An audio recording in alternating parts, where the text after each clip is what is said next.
इस वीडियो में हम पढ़ेंगे कक्षा 10वीं का विषय विज्ञान यानी कि सब्जेक्ट साइंस का पार्ट 2 जिसका नाम है अम्ल, क्षारक एवं लवण।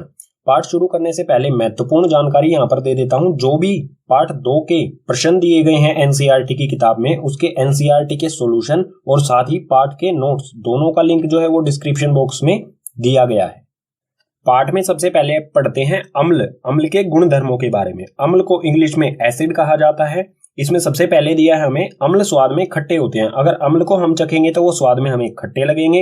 आगे है इसी में ये नीले लिटमस को लाल में बदल देते हैं। अगर कोई भी नीला लिटमस पत्र अम्ल के संपर्क में आएगा तो उसका रंग परिवर्तित होकर लाल हो जाएगा। ठीक है, नीले को लाल में बदल देंगे, लेकिन लाल पर इनका कोई प्रभाव नहीं पड़ता है। अगर लाल लिटमस पत्र अम्ल के संपर्क में आएगा तो उसका रंग लाल ही रहेगा, सिर्फ नीले को लाल में बदल देते हैं ये। ठीक है, आगे है इसी में ये जलीय विलयन में हाइड्रोजन प्लस आयंस देते हैं। अगर अम्ल में जल डाला जाएगा तो वो जल में हाइड्रोजन के धन आयंस बनाएंगे। ठीक है, धन आयन यानी कि जमा वाले। ठीक है, उदाहरण ले लेते हैं कुछ अम्ल के। सबसे पहले इसमें HCl यानी कि हाइड्रोक्लोरिक अम्ल, H2SO4 यानी कि सल्फ्यूरिक अम्ल, CH3COOH यानी कि एसिटिक अम्ल, और इसी में एक आता है सिट्रिक अम्ल। सिट्रिक अम्ल का आपको फॉर्मूला याद करने की जरूरत नहीं है। ठीक है, एक ऐसा उदाहरण ले लेते हैं जो हमारे दैनिक जीवन में उपयोग किया जाता है अम्ल का, तो वो है नींबू। ठीक है, नींबू में जो है वो सिट्रिक अम्ल पाया जाता है।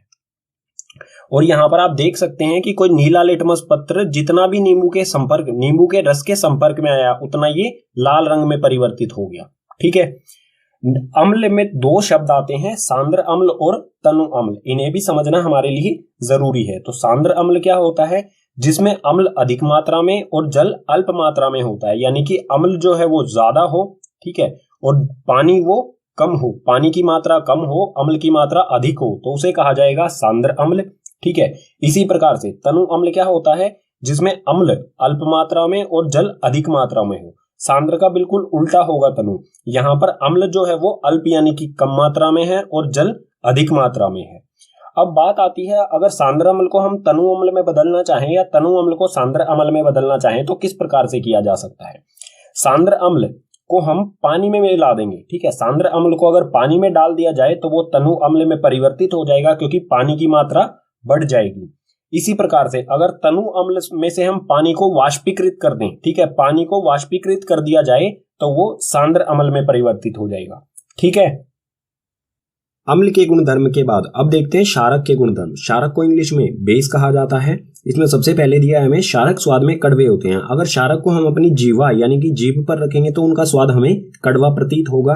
आगे है ये लाल लिटमस को नीले में बदल देते हैं। अगर कोई लाल लिटमस पत्र क्षारक के संपर्क में आएगा तो उसका रंग बदलकर अपने आप ही नीला हो जाएगा। ठीक है, लेकिन नीले पर इनका कोई प्रभाव नहीं होता, ये सिर्फ लाल को नीले में बदलते हैं। अगर कोई नीला लिटमस पत्र क्षारक के संपर्क में आएगा तो उसका रंग नीला ही रहेगा, सिर्फ लाल को नीले में बदलेंगे। ठीक है, आगे है ये जलीय विलयन में OH ऋण आयन देते हैं। ठीक है, अगर क्षारकों में जल डाला जाएगा तो जल में ये OH यानी कि हाइड्रो ऑक्साइड के घटा माइनस यानी कि ऋण आयंस प्रदान करेंगे हमें। ठीक है, कुछ उदाहरण ले लेते हैं क्षारक के, जैसे NaOH यानी कि सोडियम हाइड्रो ऑक्साइड, KOH यानी कि पोटेशियम हाइड्रो ऑक्साइड, NH4OH यानी कि अमोनियम हाइड्रो ऑक्साइड।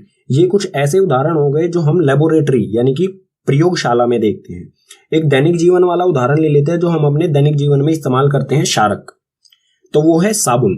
ठीक है, साबुन में जो है वो NaOH यानी कि सोडियम हाइड्रो ऑक्साइड पाया जाता है। ठीक है, और यहां पर आप देख सकते हैं अगर कोई लाल लिटमस पत्र साबुन के संपर्क में आएगा तो उसका रंग बदलकर नीला हो गया है। ठीक है, अब क्षारक में एक शब्द आता है क्षार। ठीक है, इन दोनों में अंतर है, क्षारक और क्षार में थोड़ा सा अंतर है, उसे समझना जरूरी है, क्योंकि एग्जाम में कई बार क्षार के बारे में पूछा जाता है तो बच्चे क्षारक के बारे में लिख के आ जाते हैं। तो क्षारक क्या होते हैं? क्षार क्या होते हैं? जल में घुलनशील क्षारकों को क्षार कहते हैं। ठीक है, अगर ऐसे क्षारक जो जल में आसानी से घुल जाते हैं तो उन्हें कहा जाता है क्षार। जैसे कि यहां पर उदाहरण ले लेंगे इसका NaOH जो साबुन में पाया जाता है, ये आसानी से जल में घुल जाता है, तो हम इसको क्षार भी कह सकते हैं और क्षारक भी कह सकते हैं। ठीक है, अम्ल और क्षारक के गुण धर्मों के बारे में पढ़ने के बाद अब बात आती है कि अम्ल और क्षारक, कोई भी हमें वस्तु दी गई है उसको हम कैसे पहचानेंगे कि वो अम्ल है या क्षारक है। आप कहेंगे कि चख कर, टच करके उसे, ठीक है। तो रसायन विज्ञान में किसी भी चीज को चख कर या टच करके पता नहीं लगाया जाता है, क्योंकि वो हमें नुकसान भी पहुंचा सकता है। रसायन विज्ञान में बहुत सारे ऐसे अम्ल होते हैं जो टच करने पर ही हमारे हाथों को जला सकते हैं, इसलिए आपको सावधानी रखनी है, किसी भी अम्ल या क्षारक को आपको टच नहीं करना है और ना ही उन्हें चखना है। तो कैसे पता लगाएंगे? उसको पता लगाने का तरीका है सूचक। सूचक क्या होते हैं? सूचक किसी दिए गए विलयन में अम्ल या क्षारक की उपस्थिति दर्शाते हैं। इनका रंग या गंध अम्लीय व क्षारक माध्यम में बदल जाता है, ठीक है। सूचक कोई ऐसी चीज होती है जो विलयन में अम्ल या क्षारक की उपस्थिति को दर्शाएंगे, और दर्शाने का तरीका क्या होगा? जब वो अम्ल के संपर्क में आएंगे तो उनका रंग या गंध तेज या कम हो जाएगी, या फिर उनका रंग जो है वो अलग हो जाएगा, ठीक है। और क्षारक के माध्यम में आएंगे तो उनका रंग और कुछ अलग हो जाएगा जो अम्ल में नहीं होगा। अलग अलग रंग, यानी कि अम्ल के लिए अलग रंग दर्शाएंगे और क्षारक के लिए अलग रंग दर्शाएंगे। इसी प्रकार से गंध यानी कि खुशबू, अम्ल के संपर्क में आने पर खुशबू कम हो सकती है या ज्यादा हो सकती है, या फिर क्षारक के माध्यम में अम्ल का बिल्कुल उल्टा हो सकता है।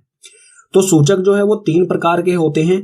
इसमें सबसे पहले है प्राकृतिक सूचक, दूसरा है कृत्रिम सूचक जिसे संश्लेषित सूचक भी कहा जाता है, और तीसरा है गंधीय सूचक। इन तीनों सूचकों के बारे में एक एक करके विस्तार से पढ़ते हैं आगे वाले पेज पर। सूचक का पहला प्रकार है प्राकृतिक सूचक। इसकी परिभाषा देख लेते हैं। वे सूचक जो पौधों से प्राप्त होते हैं उन्हें प्राकृतिक सूचक कहा जाता है। प्रकृति में हमारे पास क्या होता है? पेड़ पौधे। अगर जो भी ऐसे सूचक जो पेड़ पौधों से मिलते हैं उन्हें कहा जाएगा प्राकृतिक सूचक, ठीक है। उदाहरण ले लेते हैं इसके। उदाहरण में हमारे पास है यहाँ पर पहला लिटमस और दूसरा हल्दी, दोनों ही हमें पेड़ पौधों से मिलते हैं। अब ये अम्ल और क्षारक माध्यम कैसे बताएंगे कि कोई भी वस्तु दी गई है वो क्षारक है या अम्ल है? तो अगर कोई नीला लिटमस पत्र अम्ल के संपर्क में आएगा तो उसका रंग परिवर्तित हो जाता है लाल में, ठीक है। यानी कि लिटमस पत्र, नीला लिटमस पत्र हम किसी वस्तु में डालेंगे, ठीक है, किसी विलयन में रखेंगे, अगर उसका रंग लाल में परिवर्तित हो जाता है तो हम कहेंगे कि वो वस्तु क्या है? वो विलयन अम्लीय है, ठीक है। इसी प्रकार बिल्कुल इसका उल्टा, अगर कोई लाल लिटमस पत्र विलयन में डालने पर नीला रंग में परिवर्तित हो जाए तो वो होगा हमारा क्षारक। हल्दी का आपने नोटिस किया होगा, हल्दी के लिए हल्दी जो अम्ल के संपर्क में आने पर उसका रंग पीला ही रहता है, ठीक है। प्राकृतिक तौर पर हल्दी का रंग पीला ही होता है, तो अम्ल के संपर्क में आने पर यह अपना रंग परिवर्तित नहीं करती है। लेकिन जब हल्दी क्षारक के संपर्क में आएगी तो इसका रंग लाल हो जाता है। तो कई बार क्या होता है, हम खाना खाते समय कपड़ों पर हल्दी यानी कि सब्जी गिर जाती है, उसमें हल्दी होती है, ठीक है। जब हम उसे धोते हैं यानी कि साबुन, जब वो साबुन के संपर्क में आती है, धोते समय उस पर साबुन लगाते हैं हम, तो वो साबुन यानी कि क्षारक के संपर्क में आती है तो उसका रंग लाल हो जाता है, ठीक है। तो ये भी एक प्रकार का ही सूचक है जो अम्ल में हमें पीला रंग प्रदान करता है और क्षारक के साथ इसका रंग लाल हो जाता है, ठीक है। सूचकों का दूसरा प्रकार है कृत्रिम सूचक, या फिर हम कह सकते हैं संश्लेषित सूचक। संश्लेषित का मतलब होता है जिसे बनाया गया हो, ठीक है। तो इसकी परिभाषा देखते हैं। वे सूचक जो रसायन द्वारा बनाए जाते हैं उन्हें कृत्रिम सूचक या फिर संश्लेषित सूचक कहा जाता है, ठीक है। जो रसायन यानी कि केमिकल द्वारा प्रयोगशाला यानी कि लेबोरेटरी में बनाए जाते हैं उन्हें कृत्रिम सूचक या फिर संश्लेषित सूचक कहा जाएगा। केमिकल्स यानी कि रसायन के द्वारा बनाए गए हैं। उदाहरण देख लेते हैं इसके लिए। पहला है हमारे पास फेनोफ्थलीन और दूसरा है मेथिल ऑरेंज, ठीक है। ये दोनों उदाहरण हो गए। अब ये किस तरह से क्षारक और अम्लीय प्रवृत्ति को दर्शाते हैं? तो फेनोफ्थलीन जब अम्ल के संपर्क में आता है तो इसका रंग जो है वो अपरिवर्तित रहता है, ठीक है। यानी कि पानी जैसा रंग रहता है बिल्कुल इसका। यहाँ पर आप देख सकते हैं इस तरह का, जिस तरह का पानी होता है उस तरह का ही रंग होता है, ठीक है। अम्ल के संपर्क में आने पर इस तरह का रंग। और अगर ये क्षारक के संपर्क में आएगा, फेनोफ्थलीन अगर क्षारक के संपर्क में आएगा तो इसका रंग गहरा गुलाबी या फिर कह सकते हैं कि बैंगनी हो जाता है, ठीक है। गहरा गुलाबी कहेंगे इसे, इस तरह का रंग हो जाता है। इसी प्रकार से मेथिल ऑरेंज जब अम्ल के संपर्क में आएगा तो इसका रंग परिवर्तित होकर लाल हो जाता है। अम्ल के संपर्क में आने पर मेथिल ऑरेंज का रंग जो है वो लाल हो जाता है। और मेथिल ऑरेंज अगर क्षारक के संपर्क में आएगा तो उसका रंग पीला हो जाता है, ठीक है। इस प्रकार से ये अम्लीय और क्षारक प्रवृत्ति, किसी भी विलयन की अम्लीय व क्षारक प्रवृत्ति को रंग द्वारा दर्शाते हैं, ठीक है। सूचक का तीसरा प्रकार है गंधीय सूचक। गंधीय यानी कि जो हम अपनी नाक से महसूस कर सके। इसकी परिभाषा क्या होगी? जिन पदार्थों की गंध अम्लीय व क्षारक माध्यम में बदल जाए उसे गंधीय सूचक कहा जाएगा, ठीक है। अगर अम्ल में गंध यानी कि खुशबू या बदबू जो भी आप कहेंगे वो ज्यादा हो जाए या कम हो जाए और इसका उल्टा क्षारक के माध्यम में हो जाए तो हम पहचान सकते हैं जो विलयन होगा वो अम्लीय होगा या क्षारक होगा। उदाहरण ले लेते हैं। यहाँ पर उदाहरण हमारे पास है 3। पहला प्याज का रस, दूसरा वेनिला और तीसरा लौंग का तेल। ये किस प्रकार से अम्लीय व क्षारक माध्यम को बताएंगे। तो जब प्याज का रस अम्ल के संपर्क में आता है तो इसकी गंध जो है वो तीक्ष्ण यानी कि बढ़ जाती है। ठीक है, प्याज का रस जो है, प्याज में की जो बदबू या खुशबू जो भी आप समझते हैं वो बढ़ जाएगी। लेकिन जब ये क्षारक के माध्यम में आता है, ठीक है, जब अगर क्षारक विलयन में प्याज का रस डाला जाएगा तो इसमें से कोई भी गंध नहीं आएगी। ठीक है, तो किस तरह से हम पहचान सकते हैं। हमें कोई विलयन दिया गया है, उसमें हम प्याज का रस डालेंगे, अगर खुशबू या बदबू जो गंध होगी प्याज की वो बढ़ जाए तो हम कहेंगे कि वो विलयन जो है वो अम्लीय है। अगर जो गंध है वो कम हो जाए तो वो क्षारक माध्यम होगा। ठीक है, इसी प्रकार से वेनिला जो आइसक्रीम को फ्लेवर देने के लिए यूज किया जाता है, तो वेनिला आइसक्रीम आपने खाई होगी, वही वेनिला है ये। ठीक है, वेनिला अम्ल के संपर्क में आने पर इसकी खुशबू, ठीक है, इसकी गंध में कोई भी परिवर्तन नहीं आता। लेकिन जब ये क्षारक के माध्यम में आता है तो इसमें से कोई भी गंध नहीं आती। ठीक है, इसी प्रकार से लौंग का तेल अम्ल के संपर्क में आने पर उसकी खुशबू या बदबू जो भी है, गंध वो है समान रहती है। लेकिन जब लौंग का तेल क्षारक के माध्यम में आता है तो उसमें से कोई भी गंध नहीं आती है। ठीक है, इस तरह से हम सूचकों के माध्यम से अम्लीय व क्षारक विलयन या पदार्थों को पहचान सकते हैं।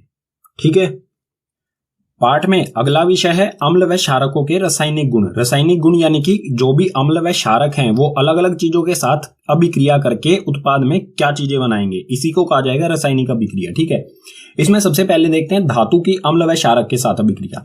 धातु अम्ल के साथ किस तरह से अभिक्रिया करेगा और धातु क्षारक के साथ किस तरह से अभिक्रिया करेगा। धातु आप समझते ही होंगे, धातु जैसे कि लोहा जिसे Fe से दर्शाया जाता है, पोटेशियम जिसे K से दर्शाया जाता है। इसी तरह से जिंक हो गया, जिंक को Zn से दर्शाया जाता है और सोडियम को Na से दर्शाया जाता है। इस तरह के ही धातुओं के साथ अम्ल किस तरह से अभिक्रिया करेंगे और क्षारक किस तरह से अभिक्रिया करेंगे, उदाहरण सहित देखते हैं। तो सबसे पहले धातु की अम्ल के साथ अभिक्रिया। अम्ल और धातु अभिक्रिया करके, ठीक है, ये दोनों अभिक्रिया करके लवण तथा हाइड्रोजन गैस, ठीक है, अम्ल और धातु दोनों अभिक्रिया करके उत्पाद में लवण और हाइड्रोजन गैस बनाएंगे। ठीक है, इसका एक उदाहरण देख लेते हैं। अम्ल में लिया है हमने यहाँ पर HCl यानी कि हाइड्रोक्लोरिक अम्ल, और धातु में है यहाँ पर जिंक। ठीक है, जिंक धातु है और हाइड्रोक्लोरिक अम्ल, ये दोनों एक दूसरे के साथ अभिक्रिया करेंगे और लवण बनाएंगे जिंक क्लोराइड ZnCl। ठीक है, ZnCl एक लवण है जिसमें क्लोरीन जुड़ा हुआ है। ठीक है, तो ये बना जिंक क्लोराइड और साथ में हाइड्रोजन गैस। तो कोई भी धातु अम्ल के साथ अभिक्रिया करके, कोई भी धातु हो, ठीक है, चाहे वो आयरन हो, लोहा हो, पोटेशियम हो, जिंक हो या सोडियम हो, कोई भी धातु है वो अम्ल के साथ अभिक्रिया करके हमेशा लवण तथा हाइड्रोजन गैस ही उत्पाद में हमें देगा। इसी प्रकार से देख लेते हैं धातु की क्षारक के साथ अभिक्रिया। क्षारक के साथ अभिक्रिया करके ये क्या बनाएगा। तो इसमें भी क्षारक जमा में धातु यानी कि क्षारक और धातु अभिक्रिया करेंगे और लवण तथा हाइड्रोजन गैस। यहां पर भी क्या था, उत्पाद में हमें लवण तथा हाइड्रोजन गैस मिल रही थी। अम्ल के साथ अगर धातु अभिक्रिया करता है और क्षारक के साथ धातु अभिक्रिया करता है तो भी हमें लवण और हाइड्रोजन गैस मिल रही है। ठीक है, इसका भी एक उदाहरण ले लेते हैं। क्षारक में है हमारे सामने यहाँ पर NaOH यानी कि सोडियम हाइड्रोक्साइड, और धातु फिर से हमने लिया है जिंक।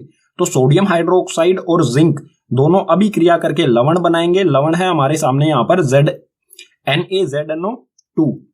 Na2ZNO2। ठीक है, यानी कि सोडियम जिंकेट और साथ में हाइड्रोजन गैस। अब यहां पर देख सकते हैं आप कि अम्ल धातु के साथ अम्ल अभिक्रिया करे या धातु के साथ क्षारक अभिक्रिया करे, दोनों कंडीशन में क्या हो रहा है, दोनों स्थितियों में हाइड्रोजन गैस निकल रही है। तो हमें कैसे पता चलेगा कि ये निकलने वाली जो गैस है हाइड्रोजन है। ठीक है, इसका परीक्षण किस तरह से किया जाएगा, आगे वाले पेज पर देखते हैं। धातु की अम्ल या क्षारक के साथ अभिक्रिया कराने पर जो हाइड्रोजन गैस निकलती है उसको पहचानने का जो तरीका है उसे देखते हैं। तो हाइड्रोजन गैस का परीक्षण, जो भी निकलने वाली गैस है हाइड्रोजन, उसे किस तरह से पहचाना जाएगा। तो इसमें है हाइड्रोजन गैस से निहित परख नली के पास जब एक जलती हुई मोमबत्ती लाई जाती है तो पॉप की ध्वनि उत्पन्न होती है। ठीक है, यानी कि जो मोमबत्ती, जलती हुई मोमबत्ती जो हाइड्रोजन गैस के पास लाई जाएगी तो जो हाइड्रोजन गैस है वो बहुत ज्वलनशील गैस होती है, वो पॉप ध्वनि के साथ तुरंत जल जाएगी। तो ये है स्टैंड, इसमें ये टेस्ट ट्यूब है। टेस्ट ट्यूब के अंदर जिंक के छोटे छोटे दाने लिए गए हैं और साथ ही इसके अंदर डाल दिया गया है अम्ल। अम्ल और जिंक की अभिक्रिया यानी कि धातु और हाइड्रोक्लोरिक अम्ल की अभिक्रिया से जो हाइड्रोजन गैस उत्पन्न होगी, ठीक है, वो बाहर नहीं निकल पाएगी इस कॉर्क की वजह से। इस कॉर्क के अंदर जो पाइप लगी है वो इससे गुजरेगी और उसे इस टब में भरे हुए साबुन के पानी के अंदर छोड़ दिया जाएगा, ठीक है।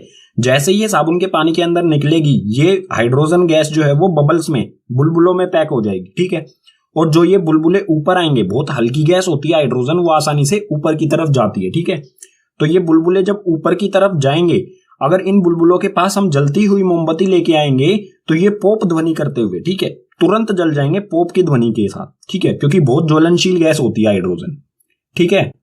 अम्ल व क्षारक के रासायनिक गुणधर्म में आगे है अम्ल व क्षारक की धातु कार्बोनेट तथा धातु बाइकार्बोनेट के साथ अभिक्रिया। कोई भी अम्ल या क्षारक है वो धातु कार्बोनेट यानी कि जैसे कि धातु, कोई भी हमारा धातु है जैसे सोडियम, तो सोडियम का कार्बोनेट, जैसे सोडियम का कार्बोनेट क्या होगा, Na2CO3, जो ये CO3 होता है, ठीक है। Na हो गया हमारा धातु और CO3 हो गया कार्बोनेट, यानी कि धातु कार्बोनेट हो गया, ठीक है।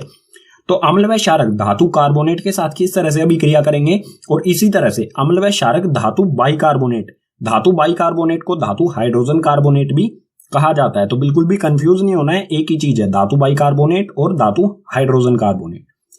धातु हाइड्रोजन कार्बोनेट क्या होगा, धातु हाइड्रोजन कार्बोनेट होगा NaHCO3, यानी कि कार्बोनेट के साथ साथ, धातु में कार्बोनेट के साथ साथ इसमें हाइड्रोजन भी हो, तो इसे कहा जाएगा धातु हाइड्रोजन कार्बोनेट या फिर धातु बाइकार्बोनेट, ठीक है।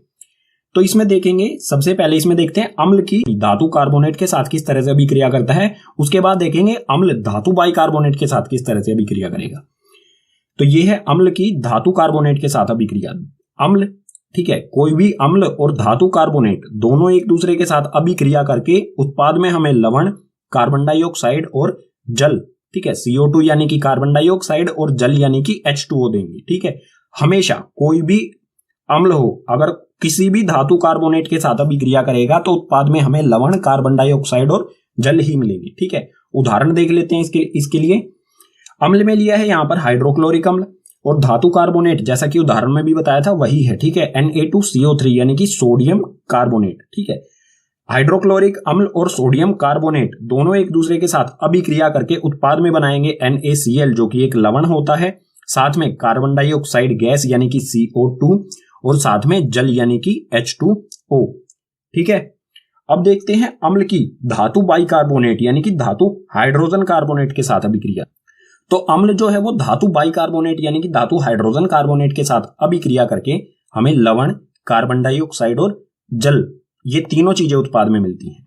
चाहे अम्ल धातु कार्बोनेट के साथ अभिक्रिया करे या धातु बाइकार्बोनेट के साथ अभिक्रिया करे, दोनों में हमें क्या मिल रहा है, लवण, कार्बन डाइऑक्साइड और जल। यहां पर भी लवण, कार्बन डाइऑक्साइड और जल, ठीक है। इसका उदाहरण देख लेते हैं, बाइकार्बोनेट यानी कि हाइड्रोजन कार्बोनेट की अम्ल के साथ अभिक्रिया।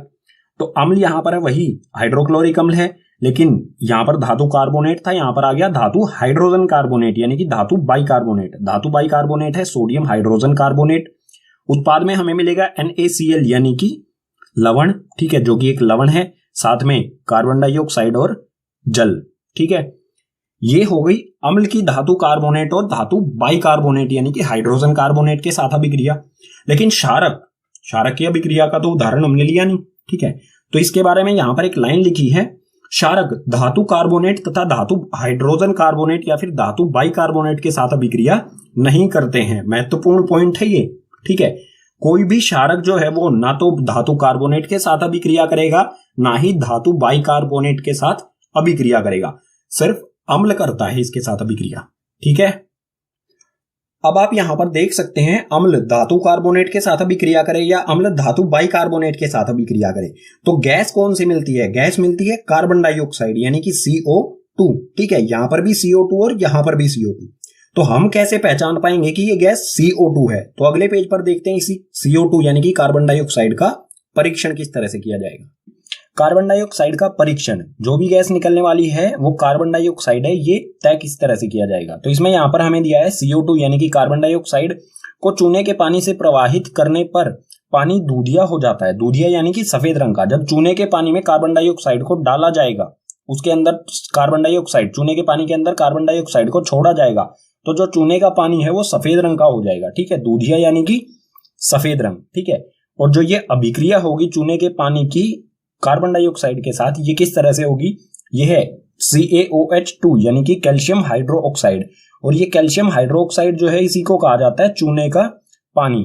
ठीक है, जब इस चूने के पानी से कार्बन डाइऑक्साइड को प्रवाहित किया जाएगा तो ये उत्पाद में बनाएगा CaCO3 और साथ में जल, यानी कि जो ये कैल्शियम कार्बोनेट, ठीक है, ये कैल्शियम कार्बोनेट है, ये जल के अंदर ही बनेगा और ये जल के अंदर अघुलनशील होगा यानी कि सस्पेंडेड होगा। ठीक है, जिस तरह से चौक पाउडर पानी के अंदर होता है कुछ उसी तरह से इसके कारण जो पानी है, चूने का पानी है, वो सफेद हो जाएगा। ठीक है, अब आगे दिया है हमें अधिक मात्रा में CO2 प्रवाहित करने पर जो भी ये उत्पाद बनेगा, ये उत्पाद बनने के बाद भी हम कार्बन डाइऑक्साइड को इसमें से प्रवाह कर रहे हैं। ठीक है, तो ये उत्पाद जो है CaCO3 और साथ में H2O, ये आ गया यहाँ पर CaCO3 और H2O, ये बनने के बाद भी इसमें कार्बन डाइऑक्साइड का प्रवाह हमने जारी रखा, हमने कार्बन डाइऑक्साइड को बंद नहीं किया उसमें से।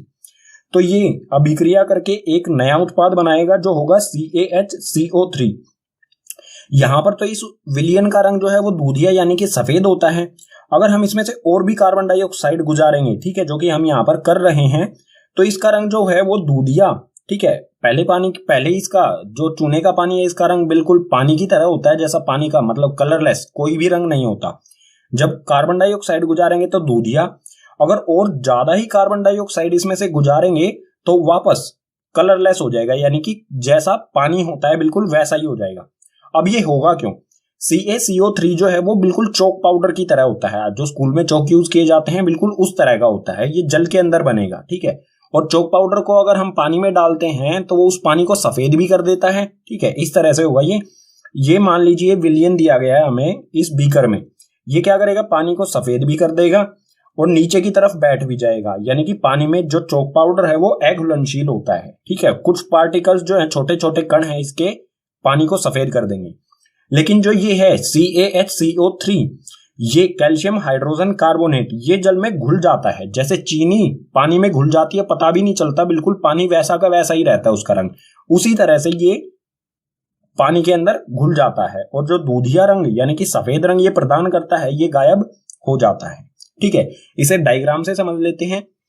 तो यहां पर ये एक टेस्ट ट्यूब है, टेस्ट ट्यूब के अंदर ये पाइप जो लगी है, ये पाइप नहीं है, ठीक है, ये स्थिर है। ठीक है, यानी कि इसे हिलाने के लिए एक डंडी है जो इसे, जो भी विलयन है अंदर, इसको हिलाने के लिए। इसमें अंदर जो तरल पदार्थ है वो है HCl यानी कि हाइड्रोक्लोरिक अम्ल।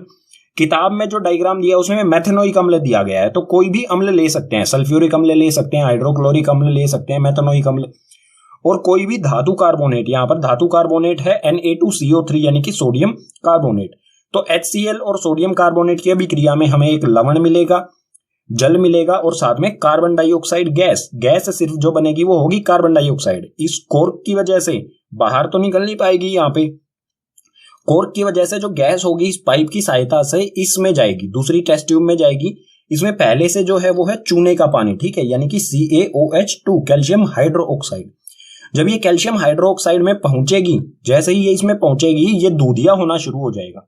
ठीक है, दूधिया रंग होने के बाद और भी अगर हमने इसे नहीं हटाया, इसमें से लगातार गैस इसमें आ रही है, हमने नहीं हटाया, तो इसका रंग जो है वो पहले जैसा यानी कि बिल्कुल पानी जैसा हो जाएगा। ठीक है, अम्ल व क्षारक के रासायनिक गुणों में आगे है अम्ल एवं क्षारक की परस्पर अभिक्रियाएं, यानी कि अम्ल और क्षारक एक दूसरे के साथ किस तरह से अभिक्रिया करेंगे। तो देखते हैं, इसमें कोई भी अम्ल हो हमारे पास और कोई भी क्षारक हो, इन दोनों की जब अभिक्रिया कराई जाएगी तो ये हमें उत्पाद में हमेशा लवण और जल यानी कि H2O देंगे। ठीक है, हमेशा कोई भी अम्ल हो कोई भी क्षारक हो, दोनों को मिलाया जाएगा यानी कि रासायनिक अभिक्रिया होगी तो हमेशा हमें लवण और जल ही मिलेगा उत्पाद में। एक उदाहरण देख लेते हैं। अम्ल में यहाँ पर है HCl यानी कि हाइड्रोक्लोरिक अम्ल और क्षारक में है NaOH यानी कि सोडियम हाइड्रो ऑक्साइड क्षारक। ठीक है, ये अम्ल और ये क्षारक अभिक्रिया करके बनाएंगे NaCl यानी कि ये लवण है, ठीक है, एंड सोडियम क्लोराइड लवण और जल यानी कि H2O। ठीक है, हमेशा लवण और जल बनेगा अम्ल और क्षारक की अभिक्रिया में। ठीक है, और जो ये अभिक्रिया है, अम्ल और क्षारक एक दूसरे के साथ अभिक्रिया करके लवण और जल का निर्माण करते हैं। इस तरह की जो अभिक्रिया होती है उसे उदासीनीकरण अभिक्रिया कहा जाता है। इसकी परिभाषा पढ़ लेते हैं, अच्छी तरह से समझ में आ जाएगा ये। जब अम्ल व क्षारक परस्पर अभिक्रिया करके एक दूसरे के प्रभाव को समाप्त कर लवण तथा जल का निर्माण करते हैं, इस प्रकार की अभिक्रिया को उदासीनीकरण अभिक्रिया कहा जाता है। जब कोई भी अम्ल और क्षारक एक दूसरे के साथ अभिक्रिया करके एक दूसरे के प्रभाव को समाप्त कर दे। यहां पर आप देख सकते हैं इस तरफ अम्ल और क्षारक हैं, लेकिन इस तरफ कोई भी अम्ल और क्षारक नहीं है, क्योंकि इन दोनों ने एक दूसरे के प्रभाव को समाप्त करके लवण और जल बना दिया उत्पाद में। ठीक है, एक दूसरे के प्रभाव को समाप्त करना और साथ में लवण और जल का निर्माण करना, इस तरह की जो अभिक्रिया होगी अम्ल और क्षारक की, उसे कहा जाएगा उदासीनीकरण अभिक्रिया। ठीक है, अम्ल व क्षारक के रासायनिक गुणधर्म में आगे है अम्ल के साथ धात्विक ऑक्साइड की अभिक्रिया। कोई अम्ल है, उसके साथ कोई भी धात्विक ऑक्साइड यानी कि धातु के साथ ऑक्सीजन का जुड़ा होना, ठीक है, उसे कहा जाएगा धात्विक ऑक्साइड। जैसे कि धात्विक ऑक्साइड में उदाहरण ले लेते हैं इसके कुछ। Cu एक धातु है, अगर इसके साथ ऑक्सीजन का जोड़ दिया जाए तो वो हो जाएगा धात्विक ऑक्साइड। इसी तरह से MgO मैग्नीशियम धातु के साथ ऑक्सीजन का जुड़ा होना मैग्नीशियम ऑक्साइड। तो कोई भी अम्ल धात्विक ऑक्साइड के साथ किस तरह से अभिक्रिया करेगा, यहां पर एक महत्वपूर्ण चीज है। यहां पर जो धात्विक ऑक्साइड होती हैं, इनकी प्रवृत्ति जो है वो क्षारक होती है। ठीक है, धात्विक ऑक्साइड को हम क्षारक भी कह सकते हैं, क्योंकि इनकी प्रवृत्ति क्षारक ही होती है। तो पीछे हम पढ़ चुके हैं अम्ल और क्षारक अभिक्रिया करके लवण और जल का निर्माण करते हैं, और धात्विक ऑक्साइड जो है वो क्षारक ही होती हैं। तो यहां पर भी जो अभिक्रिया होगी धात्विक ऑक्साइड यानी कि क्षारक और अम्ल अभिक्रिया करके लवण और जल का निर्माण करते हैं। उदाहरण देख लेते हैं कि यहाँ पर CO जो कि एक धात्विक ऑक्साइड है। ठीक है, तो धात्विक ऑक्साइड में यहाँ पर CuO लिया है और अम्ल में लिया है यहाँ पर HCl यानी कि हाइड्रोक्लोरिक अम्ल। कॉपर ऑक्साइड और हाइड्रोक्लोरिक अम्ल एक दूसरे के साथ अभिक्रिया करेंगे और उत्पाद में बनाएंगे CuCl जो कि एक लवण होता है और साथ में H2O यानी कि जल। ठीक है, और यहाँ पर एक बिंदु और दिया गया है हमें आगे, कॉपर क्लोराइड के बनने से विलयन का रंग नीला हो जाता है। जो भी ये कॉपर क्लोराइड बना है, इसकी वजह से जो भी विलयन है उसका रंग नीला हो जाएगा। ये जल के अंदर बनेगा, ठीक है, जल के अंदर ही बनेगा ये, और इसकी वजह से जो भी विलयन होगा उसका रंग नीला हो जाता है। अम्ल व क्षारक के रासायनिक गुणों में आगे है क्षारक के साथ अधात्विक ऑक्साइड की अभिक्रिया। अधात्विक ऑक्साइड यानी कि अधातु के साथ ऑक्सीजन का जुड़ा होना। अधातु यानी कि जैसे कि कार्बन, नाइट्रोजन, इन सब के साथ ऑक्सीजन का जुड़ा होना। ठीक है, इसका एक उदाहरण हो जाएगा सी यानी कि कार्बन O2। ठीक है, कार्बन डाइऑक्साइड जो कि एक अधात्विक ऑक्साइड है। ठीक है, और जो भी अधात्विक ऑक्साइड होते हैं वे अम्लीय प्रवृत्ति के होते हैं, यानी कि हम इन्हें कह सकते हैं ये एक तरह से अम्ल ही होते हैं। ठीक है, कोई भी क्षारक अधात्विक ऑक्साइड यानी कि अम्लीय प्रवृत्ति, ठीक है, अम्ल के साथ अम्लीय प्रवृत्ति की वस्तु के साथ अभिक्रिया करके हमेशा लवण तथा जल बनाता है। ठीक है, उदाहरण में यहां पर है CaOH यानी कि कैल्शियम हाइड्रो ऑक्साइड और CO2। कैल्शियम हाइड्रो ऑक्साइड फिर से बता देता हूं, ये चूने का पानी होता है, ये बिल्कुल वही वाली अभिक्रिया है।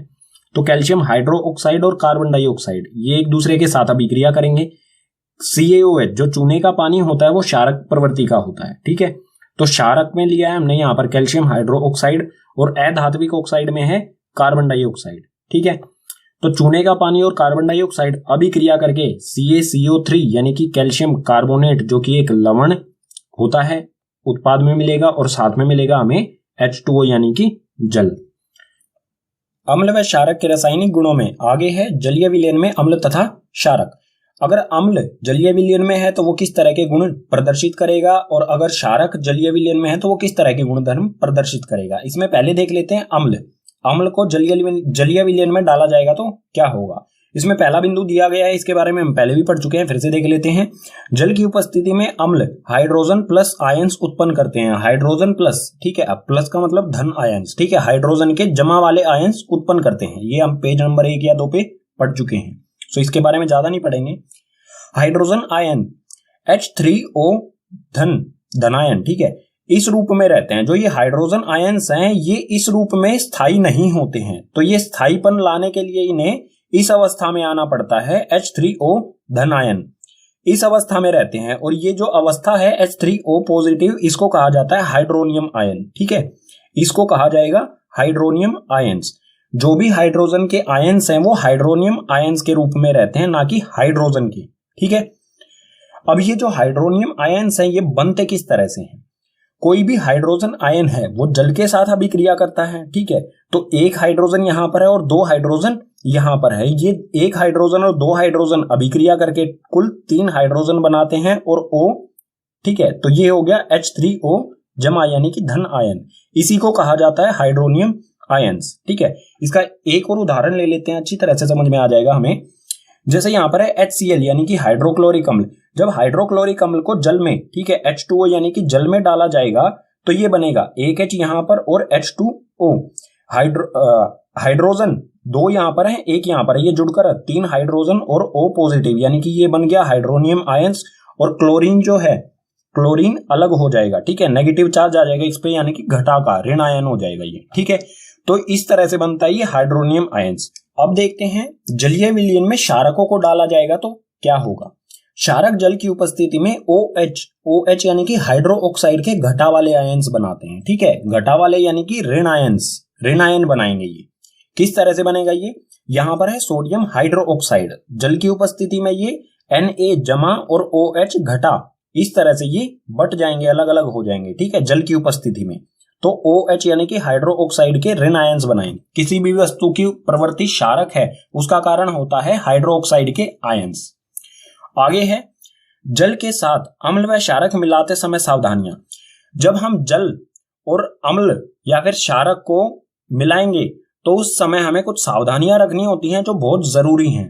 उसमें सबसे पहले हमें दिया है हमेशा अम्ल व क्षारक को जल में धीरे धीरे मिलाना चाहिए, ठीक है। हमें जल को क्षारक या अम्ल में नहीं मिलाना चाहिए, अम्ल व क्षारक को जल में मिलाना चाहिए। यानी कि हम क्या करेंगे, एक बड़ा सा बर्तन लेंगे, इसमें होगा जल, ठीक है, यहां पर है इसमें जल, और इसके अंदर कोई भी हमारे पास यहां पर मान लीजिए ये अम्ल, ठीक है, ये अम्ल है, ये क्षारक है। अगर हमें अम्ल और जल को मिलाना है तो हम अम्ल को इसमें डाला जाएगा, और जो भी ये बर्तन है, जो भी ये बीकर है, इसको धीरे धीरे हमें हिलाता भी रहना पड़ेगा। अगर हम नहीं हिलाएंगे तो ये जो अभिक्रिया होगी अम्ल तथा जल की, ये बहुत ऊष्माक्षेपी होगी और इसमें से झाग बन के ये बाहर भी निकल सकता है और हमारे हाथ या पैरों को जला सकता है। हमेशा ध्यान रखना है, अम्ल को जल में डालेंगे या फिर क्षारक को जल में डालेंगे, कभी भी हमें इस तरह से नहीं करना है कि यहां पर हमने ले लिया है अम्ल और इसमें जल डाला जाएगा, ठीक है, ये है जल, कि इसमें जल से अम्ल डाला जाएगा। ये जो तरीका है ये बिल्कुल गलत है, सही तरीका है ये, ठीक है। अगला बिंदु दिया गया है, यह प्रक्रिया बहुत ऊष्माक्षेपी होता है, इसलिए कांच पात्र लगातार हिलाते रहना चाहिए। ये मैं बता चुका हूं, जो भी ये कांच पात्र हमारा बीकर है इसे लगातार हिलाते रहेंगे, क्योंकि जो प्रक्रिया है ये वाली, ये बहुत ऊष्माक्षेपी यानी कि बहुत अधिक तापमान हो जाता है जब इसे मिलाते हैं, और ये झाग बन के बाहर भी निकल सकते हैं, और तापमान अधिक होने के कारण जो ये कांच का बर्तन है, ठीक है, पात्र है, ये टूट भी सकता है। तो हमें सावधानियां रखनी चाहिए, हाथों में ग्लव्स पहनने चाहिए, और मतलब अम्ल और क्षारक के साथ ना ही खेले तो बेहतर है। जो भी प्रयोगशाला में अम्ल और क्षारक होते हैं उनको अपनी टीचर की निगरानी में ही यूज करना चाहिए, ठीक है। पाठ में अगला विषय है अम्लों व क्षारकों की प्रबलता। मान लीजिए हमें कुछ अम्ल दिए गए हैं 2-3 तरह के, उनमें से हमें पहचानना है कौन सा अम्ल ज्यादा पावरफुल है, यानी कि कौन सा प्रबल यानी कि ताकतवर, ठीक है, कौन सा अम्ल प्रबल यानी कि ताकतवर है और कौन सा अम्ल दुर्बल यानी कि कमजोर है। ये किस तरह से हमें पता चलेगा। इसी तरह से क्षारकों के लिए कौन से क्षारक दुर्बल होते हैं और कौन से प्रबल यानी कि ताकतवर होते हैं, इसे किस तरह से मापा जाएगा, इसी के बारे में पढ़ते हैं। किसी क्षारक या अम्ल की प्रबलता उसके द्वारा उत्पन्न हाइड्रोजन आयंस या फिर हाइड्रो ऑक्साइड आयंस की सांद्रता पर निर्भर करती है। सांद्रता यानी कि परसेंटेज कह सकते हैं इसे, ठीक है। कोई भी विलयन है उसमें कितने हाइड्रोजन प्लस आयंस हैं और कितने हाइड्रो ऑक्साइड आयंस है, इनकी सांद्रता पर निर्भर करेगा कि जो भी अम्ल है वो प्रबल है या दुर्बल है, ठीक है। यानी कि जो अम्ल है वो कितना कमजोर है और कितना ताकतवर है, इन्हीं चीजों पर निर्भर करेगा, चाहे वो अम्ल के बारे में हो चाहे वो क्षारक के बारे में हो। और ये हाइड्रोजन आयंस और हाइड्रो ऑक्साइड आयंस, इनका किस तरह से पता लगाया जाएगा कि किसमें कितनी सांद्रता है। तो इसके लिए अम्ल व क्षारक की प्रबलता हम एक सार्वभौमिक या फिर सार्वत्रिक सूचक द्वारा ज्ञात कर सकते हैं। जो भी अम्ल या क्षारक है इनकी प्रबलता यानी कि इसमें कितनी ताकत है, इनको ज्ञात करने का एक अच्छा सा तरीका है ये सूचक, ठीक है, सार्वभौमिक सूचक या फिर कह सकते हैं हम इसे सार्वत्रिक सूचक, ठीक है। किताब में जो एनसीईआरटी है उसमें सार्वत्रिक सूचक कहा गया है, लेकिन पेपर में कई बार सार्वभौमिक सूचक आ जाता है, तो एक ही चीज है, ये कंफ्यूज नहीं होना है, ठीक है। इसके द्वारा ज्ञात किया जा सकता है। और ये सार्वभौमिक या सार्वत्रिक सूचक होता क्या है, इसे कहा जाता है पीएच। पीएच पेपर, ठीक है, हिंदी माध्यम में है तो पीएच पत्र लिख सकते हैं आप, ठीक है। पीएच पत्र यानी कि पीएच पेपर कहा जाता है इसे। इसके बारे में आगे वाले पेज पर बिल्कुल विस्तार से पढ़ेंगे। जो भी ये सूचक है, सार्वभौमिक सूचक या फिर सार्वत्रिक सूचक, इसकी परिभाषा क्या होगी? यह अनेक सूचकों का मिश्रण होता है। यह सूचक किसी विलयन में हाइड्रोजन आयंस की विभिन्न सांद्रता को विभिन्न रंगों में प्रदर्शित करता है, ठीक है। यानी कि यह किस चीजों को मापता है? हाइड्रोजन आयंस को, ठीक है। हाइड्रोक्साइड आयंस को नहीं मापता है, ये मापता है हाइड्रोजन आयंस की सांद्रता, यानी कि कोई भी विलयन है उसमें कितना % हाइड्रोजन आयंस है। इस चीज को, ये हाइड्रोजन आयंस को ये अलग अलग रंगों के, उसकी सांद्रता, हाइड्रोजन आयंस की सांद्रता को ये अलग अलग रंगों में प्रदर्शित करता है। अगर हाइड्रोजन आयंस की सांद्रता अधिक होगी तो ये कुछ इस तरह के लाल से रंग शो करेगा, ऑरेंज वगैरह वगैरह, ठीक है। अगर हाइड्रोजन आयंस की सांद्रता ना तो ज्यादा ना ही कम, यानी कि मध्यम बीच में होगी, तो ये इस तरह के रंग शो करेगा, पीला, हरा या फिर थोड़ा सा गहरा हरा, ठीक है। अगर हाइड्रोजन आयंस की सांद्रता बहुत कम होगी तो ये इस तरह के रंग शो करेगा जो नीले वाले हैं, ठीक है, हल्का नीला, फिर गहरा गहरा गहरा नीला, ठीक है। जो भी ये सार्वभौमिक सूचक या सार्वत्रिक सूचक जिसे पीएच कहा जाता है, इस पर रीडिंग होती है 0 से लेके 14 तक, ठीक है। बाकी इसके बारे में अगले पेज पर विस्तार से पढ़ते हैं। ये है पीएच स्केल, ठीक है, इस तरह का होता है। तो पीएच स्केल जो है वो हाइड्रोजन आयंस की सांद्रता के आधार पर अलग अलग रंग प्रदर्शित करता है। अब आप कहेंगे हाइड्रोजन आयंस तो सिर्फ अम्ल में होते हैं, तो क्षारकों को ये किस प्रकार से प्रदर्शित करेगा इन रंगों में?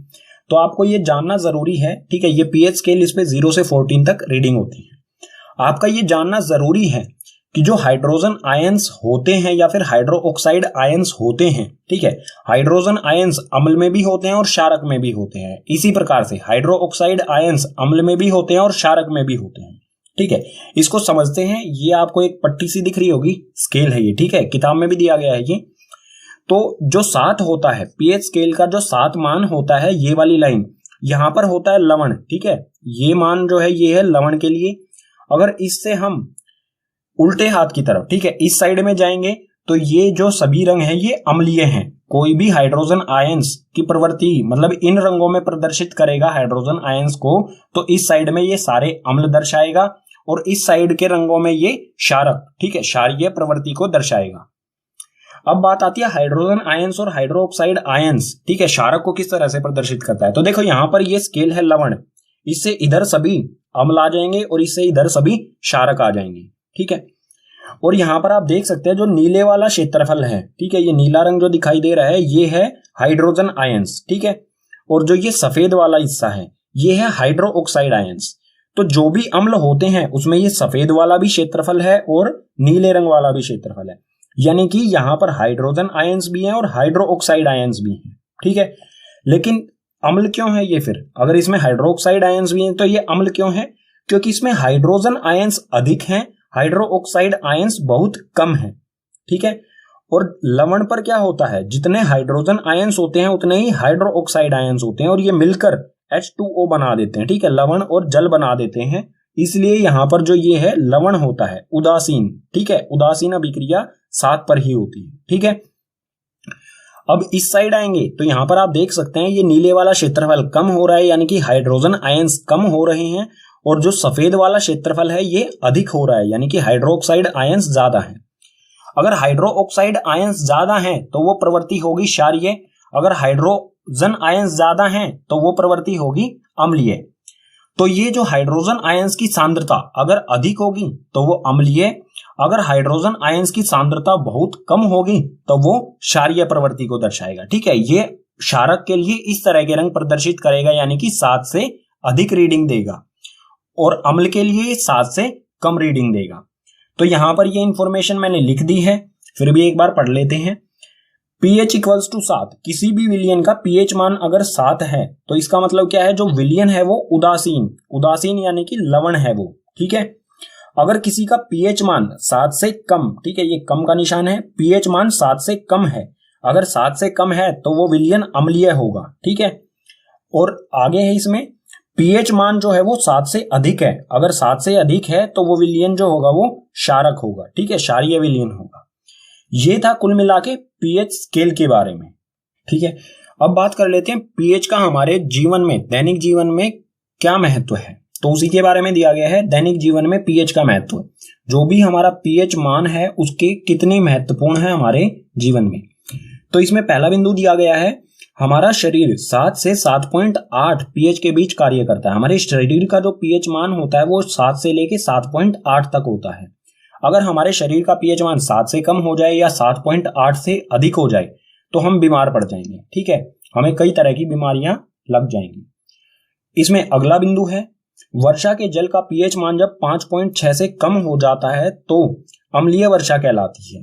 ठीक है, अम्लीय वर्षा के कारण ताजमहल का रंग पीला हो चुका है, तो ये थोड़ा महत्वपूर्ण हो जाता है। किसी भी वर्षा का जल 5.6, ठीक है 5.6 मतलब 7 से कम है, ये 5.6, अगर 5.6 से कम हो जाए तो वो वर्षा अम्लीय होगी। ठीक है, और अम्लीय वर्षा के कारण पहले ताजमहल का रंग जो है वो बिल्कुल सफेद चमकीला होता था। ताजमहल, अम्लीय वर्षा के कारण ताजमहल का जो रंग है वो थोड़ा थोड़ा पीला हो चुका है। ठीक है, इसी में आगे है, मुंह का पीएच मान 5.5 से कम होने पर, दोनों नहीं है यहां पर, दांतों, ठीक है, दांतों का क्षय प्रारंभ हो जाता है।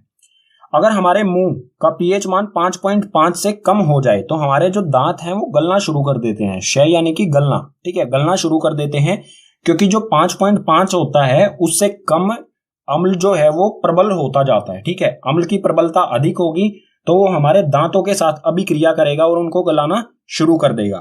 अगर हमें इससे बचना है, अम्लीयत मतलब दांतों के गलने से अगर हमें बचना है तो हमें मतलब खाना खाने के बाद कुल्ला करना चाहिए या फिर हमें ब्रश करनी चाहिए कम से कम 2 वक्त। ठीक है, सोते समय जरूर हमें ब्रश करनी चाहिए, इससे हम बच सकते हैं आसानी से।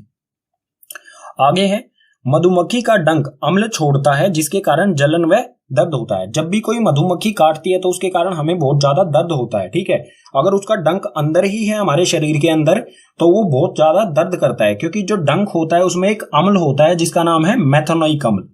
मेथनोइक अम्ल जो है हमारे शरीर में जो सेल्स होते हैं, बॉडी के सेल्स होते हैं, उनको डैमेज, उनको खत्म करना शुरू कर देता है। इसी के कारण हमें जलन या फिर दर्द होता है। ठीक है, अगर हम इस दर्द या जलन से बचना चाहते हैं तो उसके ऊपर हम कोई कोलगेट या फिर कोई साबुन से हमें उसे धोना चाहिए, क्योंकि साबुन जो है वो अम्लीय प्रभाव को समाप्त कर देता है। ठीक है, यानी कि जो मेथनोइक अम्ल है इसके प्रभाव को वो धीरे धीरे करके समाप्त कर देगा। अगला बिंदु और आखिरी बिंदु है इसमें, अच्छी उपज के लिए पौधों को एक विशिष्ट पीएच की आवश्यकता होती है। पौधों, अलग अलग पौधों के लिए अलग अलग पीएच मान की आवश्यकता होती है। कुछ ऐसे पौधे होते हैं जो 5 से 6 के पीएच मान के बीच में बहुत अच्छी तरह से ग्रो, यानी कि वो अच्छी तरह से उपज करते हैं, मतलब अच्छी तरह से वो विकास करते हैं अपना। कुछ ऐसे पौधे होते हैं जो 6 से 7 के में करते हैं और कुछ ऐसे होते हैं 7 से 8, यानी कि जो पौधे होते हैं अलग अलग पौधों का पीएच मान, अलग अलग पौधों को अलग अलग पीएच मान की आवश्यकता होती है अपनी बेहतर विकास के लिए। ठीक है, पाठ में हमारा अगला विषय आता है लवण। लवण का निर्माण किस तरह से होता है ये हम पहले भी पढ़ चुके हैं, एक बार फिर से देख लेते हैं। कोई भी अम्ल और क्षारक एक दूसरे के साथ अभिक्रिया करके, यानी कि परस्पर अभिक्रिया करके लवण और जल का निर्माण करते हैं। ठीक है, उदाहरण देख लेते हैं। अम्ल में लिया है यहाँ पर HCl यानी कि हाइड्रोक्लोरिक अम्ल, और क्षारक में लिया है NaOH यानी कि सोडियम हाइड्रोक्साइड। ये दोनों एक दूसरे के साथ अभिक्रिया करेंगे और लवण यानी कि NaCl सोडियम क्लोराइड लवण का निर्माण करेंगे। और जो ये सोडियम क्लोराइड होता है ये साधारण नमक है, जो हम घर में, रसोई घर में यूज करते हैं नमक, वही नमक है ये। ठीक है, साधारण नमक जो खाने में डाला जाता है। और इसके साथ साथ H2O यानी कि जल का निर्माण करते हैं। ठीक है, अब ये तो एक लवण हो गया सोडियम क्लोराइड। इसके अलावा भी बहुत सारे लवण हैं जिनका निर्माण किया जाता है, जैसे कि कैल्शियम क्लोराइड, CuSO4 यानी कि कॉपर सल्फेट, KCl यानी कि पोटेशियम क्लोराइड। अलग अलग प्रकार के कई लवण होते हैं। ठीक है, आगे है इसी में लवण से रसायनों का निर्माण। जो भी लवण होते हैं उनसे रसायन यानी कि केमिकलों का निर्माण किया जाता है। ठीक है, इसके कुछ उदाहरण देख लेते हैं। जैसे सोडियम हाइड्रोक्साइड का लवण से ही बनाया जाता है, सोडियम हाइड्रोक्साइड। इसी तरह से विरंजक चूर्ण, बेकिंग सोडा, धोने का सोडा और प्लास्टर ऑफ पेरिस जिसे कहा जाता है POP। इन सब का निर्माण किस तरह से किया जाता है और इनके उपयोग क्या क्या हैं। ठीक है, एक एक करके सभी के बारे में आगे वाले पेजेस पर पढ़ते हैं। लवण से जो रसायनों का निर्माण किया जाता है यानी कि केमिकल बनाए जाते हैं, उसमें सबसे पहले है सोडियम हाइड्रोक्साइड। सोडियम हाइड्रोक्साइड का रासायनिक सूत्र होता है NaOH। Na से होता है सोडियम और OH से हाइड्रोक्साइड यानी कि सोडियम हाइड्रोक्साइड। इसका निर्माण किस तरह से होता है, इसमें हमें दिया है सोडियम क्लोराइड के जलीय विलयन से विद्युत प्रवाहित करने पर यह वियोजित होकर सोडियम हाइड्रोक्साइड उत्पन्न करता है। यानी कि सोडियम क्लोराइड जो जल में उपस्थित है, जलीय विलयन, ठीक है, सोडियम क्लोराइड का जलीय विलयन, उसमें से जब बिजली विद्युत को प्रवाहित करेंगे तो यह सोडियम हाइड्रोक्साइड में बदल जाता है, ठीक है। और इसकी रासायनिक अभिक्रिया किस प्रकार से होती है ये देख लेते हैं। यह है NaCl यानी कि सोडियम क्लोराइड। सोडियम क्लोराइड का जलीय विलयन, साथ में जल भी है इसके, ठीक है। तो सोडियम क्लोराइड के साथ जो जल है, इस विलयन में से विद्युत धारा प्रवाहित की जाएगी। विद्युत धारा प्रवाहित करने के बाद ये बदल जाता है NaOH यानी कि ये मिल गया हमें सोडियम हाइड्रोक्साइड, ठीक है। सोडियम हाइड्रोक्साइड ये मिल गया हमें। इसके साथ साथ दो गैसें भी मिलती हैं, एक तो क्लोरीन गैस मिलती है और एक हाइड्रोजन गैस भी मिलती है हमें उत्पाद में। अब देख लेते हैं ये कहां कहां पर बनते हैं। जो जलीय विलयन है उसमें कहां पर बनते हैं, विद्युत धारा प्रवाहित की जाती है, ठीक है। तो एनोड पर जो है वो क्लोरीन गैस निकलती है, कैथोड पर हाइड्रोजन गैस निकलती है और कैथोड के पास ही सोडियम हाइड्रोक्साइड का विलयन बनता है। ये तीनों चीजें हमें याद रखनी पड़ेंगी, ठीक है। एनोड पर क्लोरीन, कैथोड पर हाइड्रोजन और कैथोड के पास ही सोडियम हाइड्रोक्साइड का विलयन बनता है। अब बात कर लेते हैं ये तीनों चीज जो हमें उत्पाद में मिली है, इनके उपयोग क्या क्या है, यानी कि सोडियम हाइड्रोक्साइड का उपयोग क्या होता है, क्लोरीन का और हाइड्रोजन का क्या क्या उपयोग होते हैं, ठीक है। तो उपयोग में क्लोरीन जो है वो, क्लोरीन का उपयोग जो है वो जल की स्वच्छता या फिर PVC के लिए उपयोग किया जाता है, पॉलीवेनिक क्लोराइड के लिए, ठीक है, जल की स्वच्छता के लिए। ये गलत हो गया है, क्लोरीन जो है वो जल की स्वच्छता के लिए उपयोग किया जाता है। और हाइड्रोजन, ठीक है, ये C2 और H2, हाइड्रोजन का उपयोग जो है वो ईंधन के लिए यूज किया जाता है, ठीक है। हाइड्रोजन का ऊपर वाला ईंधन के लिए यूज किया जाता है और क्लोरीन जल की स्वच्छता और पॉलीवेनिक क्लोराइड बनाने के लिए। और NaOH यानी कि सोडियम हाइड्रोक्साइड का उपयोग जो है वो ग्रीस हटाने के लिए। धातु पे जो ग्रीस लगा होता है वो आसानी से नहीं हटता है, तो उसको हटाने के लिए सोडियम हाइड्रोक्साइड का उपयोग किया जाता है। साबुन और कागज बनाने के लिए भी सोडियम हाइड्रोक्साइड का उपयोग किया जाता है, ठीक है। इसका उपयोग क्या क्या है ये जरूर याद कर लेना है आपको। एक तो ग्रीस हटाने के लिए, साबुन और कागज बनाने के लिए, ठीक है। लवण से जो रसायनों का निर्माण किया जाता है उसमें दूसरे नंबर पर है विरंजक चूर्ण। विरंजक चूर्ण का रासायनिक सूत्र होता है CaOCl2 यानी कि कैल्शियम ऑक्सी क्लोराइड। इसके निर्माण में हमें दिया है शुष्क बुझे हुए चूने पर क्लोरीन की क्रिया से विरंजक चूर्ण का निर्माण होता है, ठीक है। शुष्क बुझा हुआ चूना क्लोरीन के साथ जब अभिक्रिया करे तो हमें मिलता है विरंजक चूर्ण। और शुष्क बुझा हुआ चूना होता क्या है, CaOH2 यानी कि कैल्शियम हाइड्रोक्साइड, ठीक है। कैल्शियम हाइड्रोक्साइड क्लोरीन यानी कि Cl के साथ अभिक्रिया करेगा तो हमें मिल जाएगा विरंजक चूर्ण। इसकी रासायनिक अभिक्रिया किस प्रकार से होगी ये देख लेते हैं। ये है CaOH2 यानी कि बुझा हुआ चूना और ये है Cl, ये दोनों एक दूसरे के साथ अभिक्रिया करके बनाएंगे CaOCl2 यानी कि विरंजक चूर्ण, ठीक है। ये बना विरंजक चूर्ण और साथ में H2O यानी कि जल। अब जो भी ये विरंजक चूर्ण है इसके उपयोग क्या क्या होते हैं, ठीक है। उपयोग से पहले यहां पर बता दूं, विरंजक चूर्ण को ब्लीचिंग पाउडर कहा जाता है इंग्लिश में। और ब्लीचिंग पाउडर के बारे में आपने सुना होगा, वो किसी भी तरह के कपड़े में अगर कोई दाग लगा है तो उसको हटाने के लिए किस चीज का उपयोग किया जाता है, ब्लीचिंग पाउडर का, ठीक है। यानी कि किसी भी चीज को सफेद बनाने के लिए विरंजक चूर्ण का उपयोग किया जा सकता है आसानी से। उपयोग में पहला दिया हमें वस्त्र उद्योग में सूती व लैनिन के विरंजन के लिए। सूती वस्त्र हो या लैनिन के वस्त्र हो, उनके अगर उनपे कोई दाग धब्बे लगे हैं तो उनको साफ करने के लिए इसका विरंजक चूर्ण का उपयोग किया जा सकता है। आगे है कागज की फैक्ट्री में लकड़ी के मज्जा के विरंजन के लिए। लकड़ी का मज्जा यानी कि लकड़ी को पीस दिया जाता है, ठीक है। कागज लकड़ी से बनता है, लकड़ी के मज्जा को, लकड़ी को पीस दिया जाता है, ठीक है, पाउडर सा बनाया जाता है। और जो भी लकड़ी का रंग होता है उसको बिल्कुल सफेद बनाने के लिए विरंजक चूर्ण का उपयोग किया जाता है। यानी कि लकड़ी के मज्जा को विरंजक चूर्ण की उपस्थिति में धोया जाता है और लकड़ी का पाउडर जो होता है मज्जा वो बिल्कुल सफेद हो जाता है। उसके बाद उससे पेपर बना लिए जाते हैं, ठीक है। तो कागज की फैक्ट्री में भी इसका उपयोग होता है। और तीसरा है पीने के पानी में रोगाणुनाशक के रूप में। पीने का पानी जो होता है उसमें भी अगर विरंजक चूर्ण डाल दिया जाए तो जो भी पानी में बैक्टीरिया वगैरह होता है, ऐसे रोगाणु जो हमें नुकसान पहुंचा सकते हैं, वो खत्म हो जाते हैं, ठीक है। तो पीने के पानी में रोगाणुनाशक के रूप में भी विरंजक चूर्ण का उपयोग किया जाता है। लवण से जो रसायनों का निर्माण किया जाता है उसमें तीसरे नंबर पर है बेकिंग सोडा। बेकिंग सोडा का रासायनिक सूत्र होता है NaHCO3 यानी कि सोडियम हाइड्रोजन कार्बोनेट। और जो बेकिंग सोडा यानी कि सोडियम हाइड्रोजन कार्बोनेट होता है ये एक दुर्बल असंक्षारक होता है। दुर्बल यानी कि कमजोर और असंक्षारक यानी कि लंबे समय तक चलने वाला। ठीक है, असंक्षारक यानी कि इसमें कभी जंग नहीं लगता, ये कभी खराब नहीं होता। दुर्बल होता है, इसे हम टेस्ट भी कर सकते हैं अपनी जीभ द्वारा। ठीक है, इसके निर्माण की रासायनिक अभिक्रिया किस प्रकार से होती है? सोडियम क्लोराइड, कार्बन डाइऑक्साइड, जल यानी कि H2O और अमोनिया यानी कि NH3, इन सभी की परस्पर अभिक्रिया से बेकिंग सोडा यानी कि NaHCO3 का निर्माण होता है। ठीक है, ये सभी अभिक्रिया करेंगे और उत्पाद में बनाएंगे NH4Cl। NH3 होता है अमोनिया और NH4 होता है अमोनियम। ठीक है, ये अमोनिया और ये अमोनियम, तो अमोनियम क्लोराइड मिलेगा उत्पाद में हमें, और साथ ही NaHCO3 यानी कि सोडियम हाइड्रोजन कार्बोनेट यानी कि बेकिंग सोडा, ये मिल गया हमें बेकिंग सोडा। अगर बेकिंग सोडा को खाने में डाल के गर्म किया जाए तो क्या होता है, ये भी जानना हमारे लिए जरूरी है। तो खाना पकाते समय गर्म करने पर यानी कि बेकिंग सोडा को गर्म करने पर, तो ये है बेकिंग सोडा। खाने में डालने के बाद इसे गर्म किया जाएगा तो ये विभाजित हो जाता है। ठीक है, यानी कि वियोजित हो जाता है कई सारे उत्पादों में। सोडियम कार्बोनेट CO3, ठीक है, Na2CO3 यानी कि सोडियम कार्बोनेट जल जो कि एक वाष्प के रूप में होता है, और साथ में कार्बन डाइऑक्साइड गैस CO2। और जो ये कार्बन डाइऑक्साइड गैस होती है इसके कारण जो खाने वाली चीजों में डाला जाता है इसे, वो फूलने लग जाती हैं। जैसे आपने देखा होगा ब्रेड जो है वो फूली हुई रहती है, उसका कारण क्या है? क्योंकि उसमें बेकिंग सोडा डाला जाता है। और कार्बन डाइऑक्साइड जो बबल से बनते हैं, उसमें जो बबल से आपको दिखाई देते हैं ब्रेड में, वो CO2 गैस के कारण बनते हैं। ठीक है, अब बात करते हैं बेकिंग सोडा के उपयोग। तो उपयोग में सबसे पहले है बेकिंग पाउडर बनाने में। अब बेकिंग सोडा अलग है और बेकिंग पाउडर अलग है। ठीक है, बेकिंग सोडा से बेकिंग पाउडर का निर्माण किया जाता है। और बेकिंग पाउडर होता क्या है असल में? ये बेकिंग सोडा और टार्टरिक अम्ल, बेकिंग सोडा और टार्टरिक अम्ल अगर आपस में मिल जाएं तो उससे बनता है बेकिंग पाउडर। ठीक है, और अगर बेकिंग पाउडर से टार्टरिक अम्ल को निकाल दिया जाए तो वो बनता है बेकिंग सोडा। ठीक है, यानी कि हम बेकिंग पाउडर से बेकिंग सोडा बना सकते हैं और बेकिंग सोडा से बेकिंग पाउडर बना सकते हैं।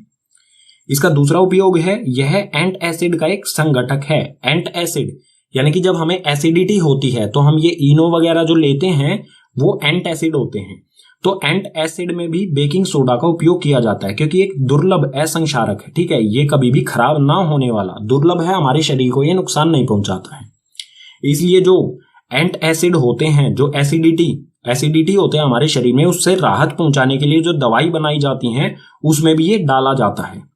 तीसरे नंबर पर है अग्निशामक में इस्तेमाल। अग्निशामक यानी कि आग बुझाने वाले यंत्र जो होते हैं उसमें भी बेकिंग सोडा का उपयोग किया जाता है। ठीक है, लवण से जो चौथा रसायन बनाया जाता है उसे कहा जाता है धोने का सोडा। ठीक है, धोने के सोडे का रासायनिक सूत्र होता है Na2CO3 10H2O। Na2 sodium, CO3 यानी कि कार्बोनेट और 10H2O यानी कि 10 जल के अणु। ठीक है, सोडियम कार्बोनेट के साथ अगर जल के 10 अणु हैं तो उसे कहा जाएगा धोने का सोडा। इसका निर्माण भी कुछ इसी प्रकार से किया जाता है। तो निर्माण में हमें दिया है सोडियम कार्बोनेट के पुनः क्रिस्टलीकरण से धोने का सोडा प्राप्त होता है, यानी कि सोडियम कार्बोनेट Na2CO3 इसके दोबारा से क्रिस्टल बनाए जाए इसमें जल डाल के, ठीक है, तो बनता है धोने का सोडा। इसकी रासायनिक अभिक्रिया किस प्रकार से होगी? Na2CO3, ठीक है, ये है सोडियम कार्बोनेट और साथ में इसके 10 जल के अणु मिला दिए जाएं। ठीक है, 10H2O 10 जल के अणु डालकर इसके क्रिस्टल बनाए जाएं। ठीक है, तो जो ये 10 जल के अणु होते हैं वो इनके क्रिस्टल के साथ जुड़े रहते हैं, तो बनेगा Na2CO3 10H2O। ये मिल गया हमें धोने का सोडा। ठीक है, अब देख लेते हैं इसके उपयोगों के बारे में। तो धोने के सोडे के उपयोगों में सबसे पहले है कांच, साबुन एवं कांच के उद्योग में। जहां पर कांच बनाए जाते हैं, साबुन बनाए जाते हैं या कागज बनाए जाते हैं, तो वहां पर इसका धोने के सोडे का उपयोग किया जाता है इन सभी की सफाई के लिए। ठीक है, दूसरे नंबर पर है घर में साफ सफाई के लिए। धोने का सोडा से आप समझ ही गए होंगे कि इसका काम किसी चीज की धुलाई वगैरह के लिए होगा। तो धोने का सोडा घरों में साफ सफाई, पोछा लगाते हैं, फर्श धोते हैं, किसी तरह के जो अलग से रसायन सर्फ वगैरह डाला जाता है उसमें धोने का सोडा होता है। ठीक है, तीसरे नंबर पर है जल की स्थायी कठोरता को हटाने के लिए। जल की कठोरता से मतलब है जब साबुन को जल में मिलाया जाए तो साबुन फट जाता है। ठीक है, लवण से जो आखिरी रसायन बनाया जाता है उसे कहा जाता है plaster of Paris. Plaster of Paris यानी कि POP। इसे प्लास्टर ऑफ पेरिस इसलिए कहा जाता है क्योंकि इसका आविष्कार या फिर इसका इस्तेमाल जो है वो सबसे पहले पेरिस में हुआ था। इसका रासायनिक सूत्र होता है CaSO4 1/2 H2O। CaSO4 यानी कि कैल्शियम सल्फेट और 1/2 यानी कि आधा जल का अणु, ठीक है, H2O आधा जल का अणु।